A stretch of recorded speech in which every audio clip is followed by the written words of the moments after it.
Добър вечер, уважаеми зрители! Това съм аз, вашия дежурен синоптик Николай Донов. В сряда облачността ще се увеличи, но ще бъде без валежи. Температурите ще останат почти без промяна. В четвъртък и петък ще има променлива до значителна облачност. В събота и в неделя ще бъде по-често облачно и на места също ще превали дъжд. Температурите ще се понижат в събота и в неделя.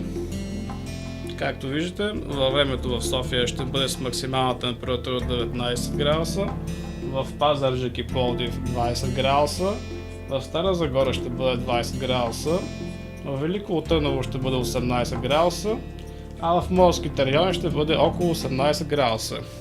Благодаря ви, уважаеми зрители, това бях аз, вашия дежурен синоптик.